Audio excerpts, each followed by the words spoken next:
बिहार विधानसभा चुनाव की चर्चा तो खूब हो रही है, लेकिन आपको पता है कि इसी के साथ और कितने राज्यों की कितनी सीटों पर उपचुनाव होने जा रहा है, और यह भी कम महत्वपूर्ण नहीं है। बिहार चुनाव के दूसरे चरण यानी 11 नवंबर के साथ 7 राज्यों की 8 विधानसभा सीटों पर भी वोट डाले जाएंगे। इनमें जम्मू कश्मीर की 2 और राजस्थान, झारखंड, पंजाब, तेलंगाना, मिजोरम और ओडिशा की एक एक सीट शामिल है। जम्मू कश्मीर की बड़गांव और नगरोटा सीट पर 11 नवंबर को वोट डाले जाएंगे। इनमें कश्मीर घाटी की बड़गांव सीट पर जम्मू कश्मीर के मुख्यमंत्री उमर अब्दुल्ला के इस्तीफे की वजह से उपचुनाव हो रहा है। उमर अब्दुल्ला 2024 के विधानसभा चुनाव में गांदरबल और बड़गांव 2 सीटों पर चुनाव जीते थे। इसके बाद उन्होंने बड़गांव सीट से इस्तीफा दे दिया था। इसके अलावा नगरोटा सीट देवेंद्र सिंह राणा के निधन की वजह से खाली हुई है।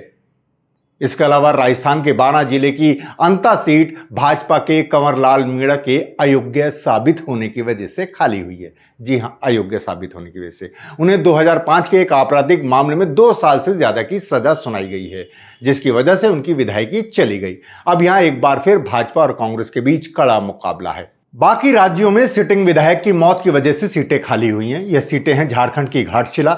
यहां सत्तारूढ़ झारखंड मुक्ति मोर्चा के विधायक रामदास सोरेन के निधन की वजह से चुनाव हो रहा है।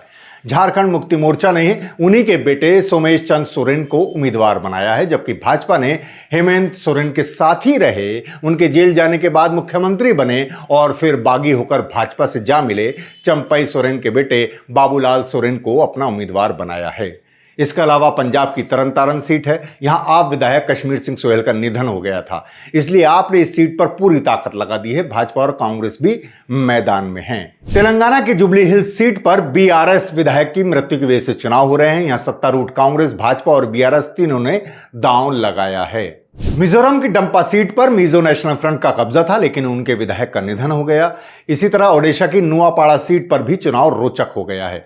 यहां से बीजेडी के राजेंद्र ढोलकिया विधायक थे।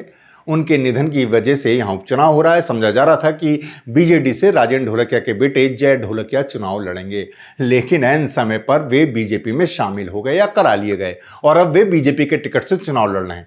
कुल मिलाकर उपचुनाव में भी एक एक सीट के लिए घमासान तेज है। इस हार जीत से उन राज्यों की सरकारों पर भले ही फर्क ना पड़े, लेकिन हर सीट की हार जीत उस सीट पर पहले से काबिज दल और उस राज्य सरकार के लिए प्रतिष्ठा का प्रश्न बनी हुई है। सभी सीटों पर मतगणना बिहार के साथ 14 नवंबर को होगी।